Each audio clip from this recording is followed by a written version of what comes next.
Boa tarde. Retomando o simpósio, gostaria de convidar o professor Dr. Mário Emílio Teixeira Dourado Júnior, professor de Neurologia do Departamento de Medicina Integrada do Hospital Universitário Onofre Lopes, Universidade Federal do Rio Grande do Norte, médico responsável pelo ambulatório de ELA no Hospital Universitário Onofre Lopes, para falar sobre o diagnóstico clínico da ELA.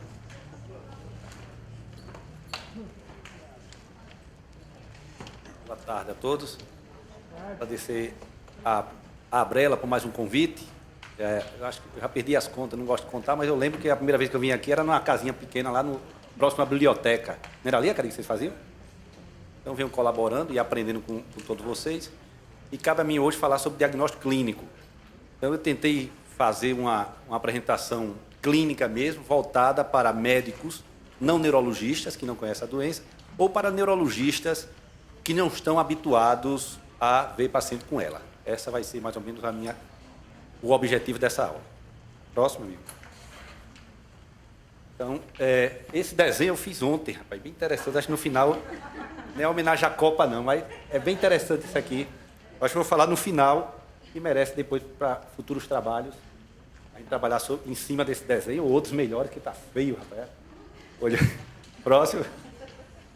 Então, nessa profissão, como muito bem sabem, quantos a exercem, pode acontecer milagres. Até se diz que a medicina tem muito de divino, mas temos que estar sempre atentos a todos os pormenores e aos pequenos sinais. Isso foi dito por Amato Lusitano, que é o meu guru na área médica. Esse senhor viveu na época de 1511, 1568, era um médico português, na época da Inquisição, e foi considerado o principal médico na sua época. Ele tratou de reis, até do Papa, apesar de foi perseguido pela igreja, ele tratou o Papa. Ele tem vários ensinamentos interessantes. Próximo. Então, a doença neuromotor, a ELA, o diagnóstico é clínico. Não existe exames para diagnosticar a doença neuromotor. Os exames que a gente pede são exames para excluir causas que possam estar simulando. Então, o diagnóstico é clínico. A neurologia é uma das especialidades, talvez seja a única especialidade médica, eu diria que é a mãe das especialidades médicas, onde, apesar de todos os avanços da doença, nós precisamos de uma história clínica e de um exame físico. Então, o neurologista é um médico de beira de leito, de beira de cama, de consultório. Se não for isso, não existe. Não existe neurologista que faça aquele exame e venha para mim. Então, a neurologia começa com a história clínica. A partir do momento que a gente vai escutando o paciente explicar seus sinais e sintomas, nós vamos já pensando no diagnóstico topográfico, onde é que está o problema, e depois vamos com o exame físico localizar, e vamos dizer, realmente você tem uma alteração do primeiro neuromotor, do segundo neuromotor, dos pares cranianos. Então, é a principal, talvez é a mais importante especialidade, é uma ciência onde tem que ter a clínica, tá certo? Próximo. Para diagnosticar ela, a gente tem que reconhecer os sinais e sintomas precoces da ELA. Próximo. Isso dá um impacto importante no diagnóstico precoce, você reconhecer e confirmar o diagnóstico dela. É uma doença rara. Nos Estados Unidos, há em torno de 25 mil pacientes com ela. 5 mil são diagnosticados anualmente. É a previsão que Abraão fez hoje aqui no Brasil, há 4 mil e poucos pacientes com ela. É mais ou menos parecido com o que há nos Estados Unidos. O primeiro médico a ser procurado pode não ser familiarizado com a doença. A doença inicia com sinais e sintomas focais e discretos. Ela não começa já todo no contexto. Ela começa numa mão, num pé, numa musculatura facial. Os exames físicos na fase inicial não vamos encontrar os achados clássicos. Na Inglaterra, por exemplo, um trabalho mostra que um clínico geral vê um caso de ELA a cada 20 anos. Então, é difícil realmente um clínico geral, ao ver um paciente com suspeita na fase inicial, ele ter o diagnóstico já, a suspeita. Um bom clínico, ele vai ter a percepção, vai teoricamente pedir alguns exames, se ele não tiver o conhecimento, ele vai encaminhar para o especialista, no caso, o neurologista. Próximo. Então, a doença, ela tem um conceito clássico, que é o envolvimento do neuromotor superior e inferior, na ausência de sinais e sintomas sensitivos, alteração da motricidade ocular, envolvimento dos esfíncteres. Ela pode ser esporádica ou familiar. Só que esse conceito vem mudando. O conceito hoje de ELA, moderno, é uma degeneração de múltiplos sistemas decorrente de múltiplas causas, genética e ambiental, produzindo um espectro clínico e patológico que vai de uma ELA clássica até uma demência frontotemporal. Então a coisa ficou mais complicada, tá certo? E o pior de tudo, que essa doença, ela é, como bem falamos, o diagnóstico é clínico, não é por exames. Eu não peço exame para diagnosticar ela. O diagnóstico é clínico, dentro dos sinais e sintomas. Mas essa doença não é clássica, como a gente aprendeu, é daquele jeito. A gente está vendo toda a modificação dos sinais de fenótipos diferentes que o médico tem que reconhecer. Próximo. Então, próximo, isso é uma repetição. Então, a ela é fácil o diagnóstico quando a doença está estabelecida, clássica. Agora, o diagnóstico é difícil quando há sinais de sintomas exclusivos do neuromotor superior ou do neuromotor inferior, ou outros sinais não motores.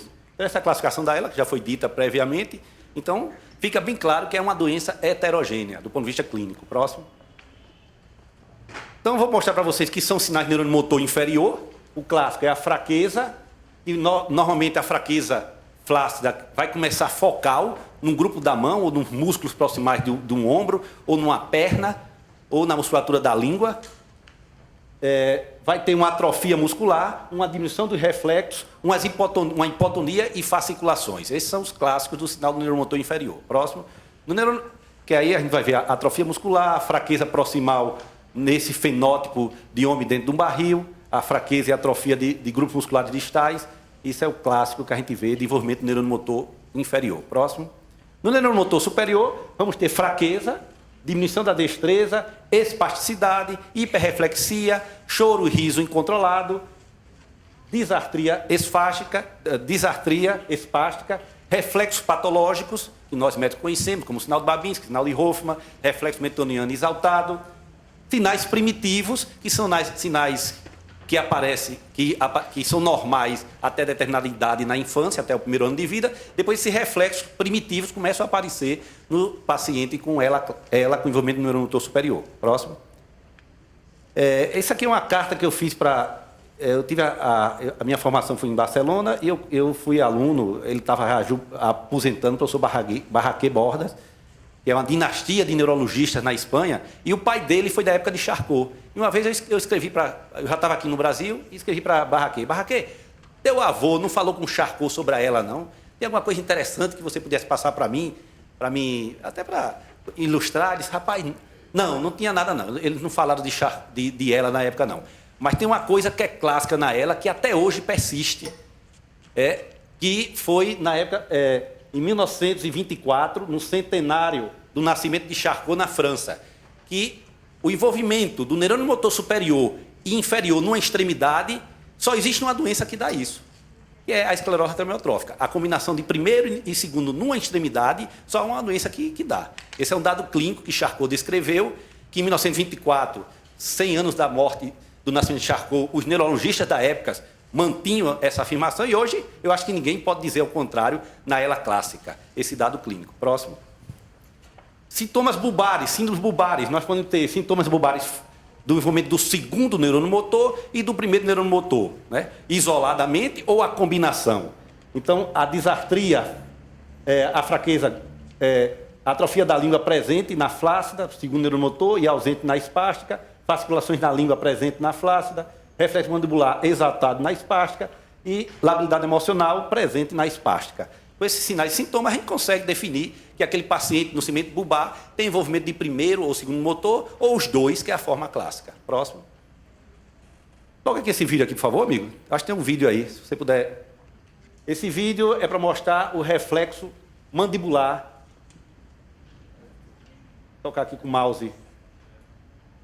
Para mostrar o reflexo mandibular aumentado, indicando uma hiperreflexia. Essa paciente tem uma disartria e eu acho que pode deixar rodar, é rapidinho. E a gente toca na mandíbula e o reflexo mandibular aumentado. Pode estar normal em pessoas normais esse reflexo, viu? No contexto daquela disartria, eu valorizei. Eles podem ser tão exaltados que ele apresenta clonus, que é a manutenção do reflexo. Quando você toca, a boca fica mexendo várias vezes sem você tocar. Inclusive, foi um motivo até de numa apresentação na Neurology recente, na sessão de residentes, um clonus passou bem 2 minutos, 1 minuto do queixo batendo, que é um sinal de liberação da via coccipial. Próximo. Sinais de insuficiência ventilatória, é importante a gente reconhecer, dispneia aos esforços, frases curtas, voz fraca, tosse fraca, ortopneia, utilização da musculatura acessória, anorexia, perda de peso, depressão, tudo isso pode ser sinais de insuficiência ventilatória. Cefaleia matinal, insônia, hipoxemia e aspiração. Próximo. O complicado disso tudo aí, que alguns pacientes com ela que têm envolvimento de neurônio motor inferior, a gente não encontra envolvimento, os sinais de neurônio motor superior. Então, para mim definir ela clássica, eu tenho que ter primeiro e segundo. Só que alguns pacientes têm tanta atrofia, tanta fraqueza, que eu não consigo encontrar os sinais de segundo. Apesar que a explicação não é só isso. Acredito que haja envolvimento de neurônios, interneurônios na medula, que justificam porque ele não apresenta os sinais de primeiro neurônio motor. Então, esse paciente a gente chama de atrofia muscular progressiva, mas muitos desses pacientes, quase que a metade dele, de alguns desses pacientes que foram para a autópsia, foram demonstrado envolvimento da via córtex espinhal do primeiro neurônio motor. Isso é um complicador, próximo para o diagnóstico. Então, outro complicador, já foi bem dito em aulas anteriores, é a heterogeneidade clínica, idade de início. A ELA clássica começa depois de 55 anos, 60 anos, mas nós sabemos que existe ela começando do terceiro à quarta década. E eles são pacientes que podem ter predomínio mais neuromotor superior, curso mais lento. Nós temos ela juvenil, começando antes dos 25 anos. Eles têm um curso mais benigno, habitualmente é familiar. Nós temos os fenótipos, o fenótipo clássico, primeiro e segundo, o fenótipo só de neuromotor superior, lenta evolução, ou exclusivamente neuromotor superior, exclusivamente neuromotor inferior. Então, isso são complicadores para o diagnóstico. Próximo. O local de início também, já foi bem dito nas classificações, nós temos pacientes que ficam muito tempo com a ELA exclusiva na musculatura bulbar. Aí você fica na dúvida, ela não é uma doença que progride? Né? Normalmente, esses pacientes com o tempo, vai haver uma progressão para os outros segmentos. Alguns pacientes podem ter o início respiratório, o início espinhal começando proximal, começando distal, só no hemicorpo, a forma de Miller, próximo. Heterogeneidade clínica sobre a sobrevida, já foi bem dito, casos rápidos, casos lentos, alterações outras, como déficit cognitivo ou parkinsonismo comportamental, próximo. Então, diante dessa heterogeneidade, tenta-se unificar, e uma das formas de unificar é criar critérios. Então, nós temos uns critérios clínicos, chamados critério de Escorial, que foram sofrendo adaptações, que são critérios rígidos, que foram utilizados para selecionar pacientes para tratamento. Esses critérios são pouco utilizados na nossa clínica diante do paciente. São critérios meio... É possível que você tenha, é provável, é definitivo. Então, normalmente o paciente pergunta, eu tenho ou não tenho? Você diz, tem ou não tem. Então, esses critérios são pouco utilizados diante de um paciente. Próximo. Então, vamos passar rapidamente sinais extraabdominais. Então, na ELA espinhal, o paciente começa a ter dificuldade para abrir um botão, amarrar um sapato, né? Abrir uma garrafa. Esses são sinais de fraqueza distal. Próximo. Nos pés, tropeções, não levanta o pé, aí cai. Dificuldade para subir escada, se for uma fraqueza proximal. Próximo. Cãibras, também é comum. Próximo. Pode passar o próximo. Tem um dado característico da fraqueza, que é bem valorizado para a gente clínico, neurologista, é a síndrome da mão dividida. Então, nós temos grupos musculares na mão, que toda a mão pertence aos miótomos C8, T1. Mas a parte medial da mão, esse grupo muscular vem de C8, T1, que vem pelo nervo mediano. E esse grupo muscular primeiro interósseo vem de C8, T1 do nervo radial. E aqui é C8T1 do nervo ulnar. Há uma seletividade na mão do grupo lateral da mão. Então, o paciente com ela, numa fase inicial, fica bem claro para a gente que a fraqueza é desse grupo muscular da pinça. Então, eles têm dificuldade de fazer a pinça e esse grupo muscular é bem mais forte. E isso é uma coisa que vai se evoluindo aos pouquinhos e esse é um dado fundamental para diferenciar, que eu acho que na próxima aula os colegas devem comentar, sobre outras doenças que envolvem raízes e ponta anterior da medula. Então, na ELA, há um predomínio desse grupo muscular, isso chama síndrome de mão dividida. Próximo. As explicações, esse grupo muscular da pinça, ele recebe uma excitabilidade anormal, um aumento da corrente de sódio nesse grupo muscular, por isso que ele fadiga mais rápido, esse grupo de neurônios degenera mais rápido ou próximo. E a outra explicação é central, onde essa área da pinça é uma área muito representada cortical. Então, há uma perda da representação cortical desses grupos musculares. Então, essas duas teorias estão tentando explicar por que a mão dividida. Próximo. Outro dado característico na ELA clínica é o envolvimento do flexor do pescoço. Isso se chama síndrome da cabeça caída. Então, na evolução da doença, os pacientes desenvolvem fraqueza do flexor do pescoço. Isso não é patognomônico da ELA, existem outras enfermidades, mas é um dado importante clínico. Próximo. Sintomas bulbares, a disartria, já falei entre flácida e espástica, chegando a tal ponto da anartria. Próximo. A disfagia, levando a cialorreia, desnutrição, né? É importante, interessante que na ELA, diferente das doenças tipo miastenia ou miopatia, a disartria vem primeiro da disfagia. É outro dado clínico para um clínico geral ficar suspeitando que possa ser uma doença neuromotor. Próximo. Atrofia e fasciculações da língua bilateral é um dado característico da ELA. Próximo. Sintomas respiratórios, já falei, a cefaleia matinal, a ortopneia, cansaço, fadiga, depressão, dispneia aos mínimos esforços. Então, são dados importantes para a gente suspeitar que o paciente já está tendo envolvimento da musculatura respiratória. Próximo. Cognição.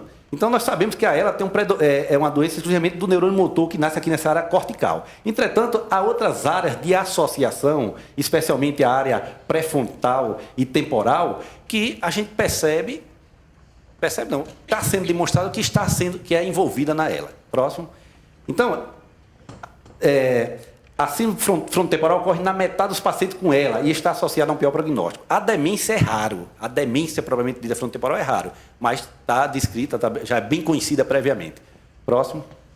Então, essas áreas de associação pré-frontal, elas são responsáveis por elaborar pensamento, planejar e executar ações, planejar ações motoras complexas, armazenar memória solidamente consolidada, memória operacional, elaborar e controlar padrões de comportamento social adequado e linguagem. Próximo. Então, é óbvio que, se o paciente tiver envolvimento dessas áreas, vamos ter o quê? Alterações de personalidade, prejuízo do comportamento, distúrbios cognitivos, e dependendo da lesão frontal, se for mais dorsolateral, distúrbios cognitivos, e se for mais medial, distúrbios emocionais e comportamentais. Próximo. Então, existem várias alterações. Vou listar aqui rápido. Falta de objetivos, falta de sentido de responsabilidade, perda da autocrítica, do autocontrole, incapacidade de avaliar consequência do seu comportamento, comportamento de imitação, impulsividade, euforia, indiscrições sociais, é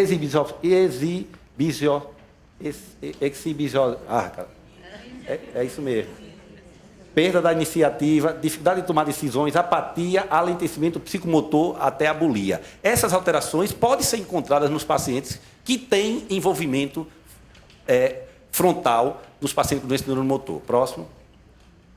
Esses pacientes têm bom desempenho nos testes gerais de inteligência, de memória. O mini-exame do estado mental, que é um exame de rotina que a gente faz, vai dar normal nos pacientes com ela. Entretanto, testes específicos para a área frontal, vamos conseguir encontrar essas alterações. Próximo.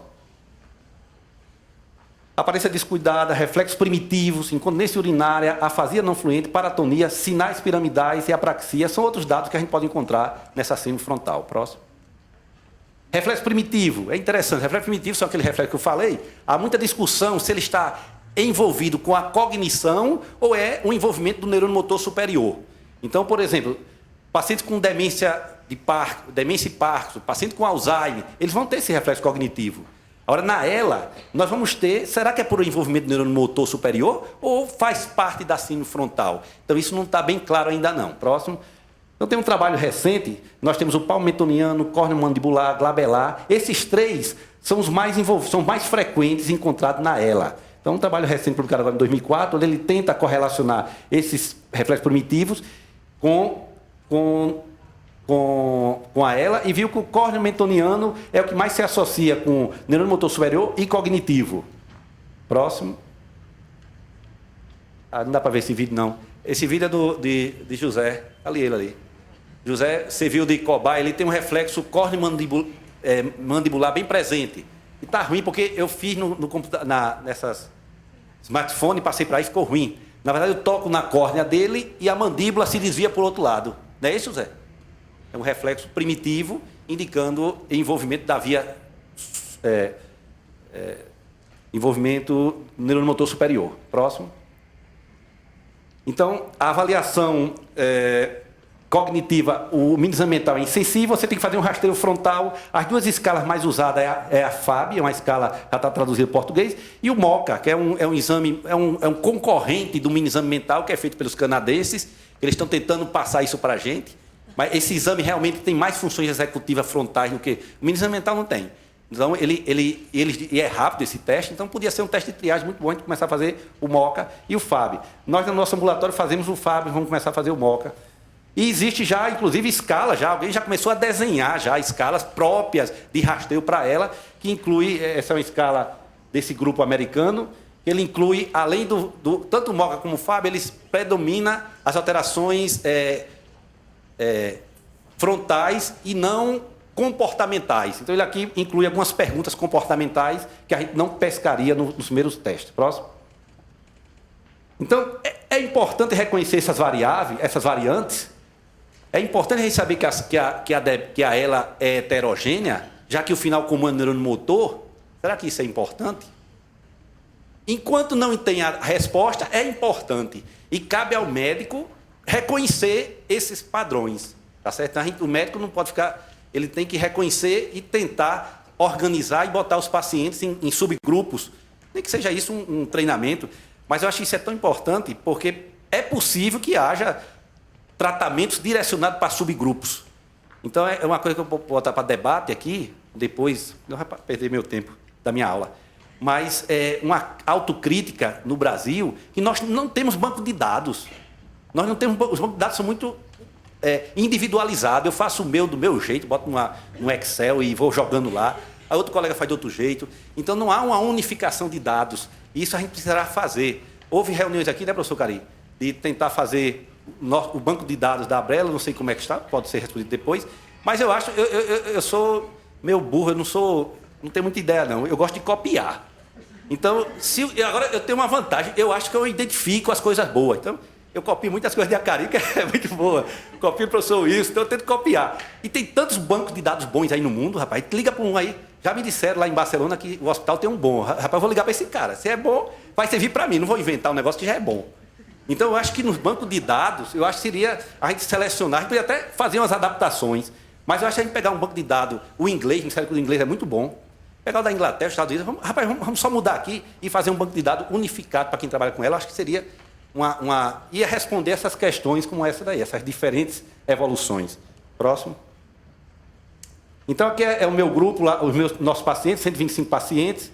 Nós temos hoje uma idade média de 53, bulbares, predomina o espinhal, como é óbvio. É um pouco mais frequente o masculino. Próximo. Nós classificamos bulbar, espinhal, não definida. E o fenótipo, nós temos 87% do clássico. Nós detectamos 4%, nós temos acompanhando o paciente com demência mesmo. A atrofia muscular progressiva, 4%, 3% esclerose primária e uma forma juvenil. Eu não coloquei aqui, eu fiz ali rapidamente, nós temos 20 pacientes de 40 com FAB alterado. Eu fiz o FAB em 40, tem 20 alterado. FAB é aquela escala que vê alterações frontais. Então, é um dado interessante. Próximo. Então, esse desenho aqui foi que eu quis fazer. Em todo meu paciente, eu pergunto, começou aonde? Eu fico bem rigoroso, vou atrás. Aí a mulher diz, não, foi ali, rapaz, começou aonde? Aí eu pergunto 2, 3 vezes. Então, os pacientes meus lá, que eu consegui ter a resposta, parece que a maioria começa na perna e vai para outra perna. Faz segmento aqui. Agora, muitos vão do braço para o outro braço, 23.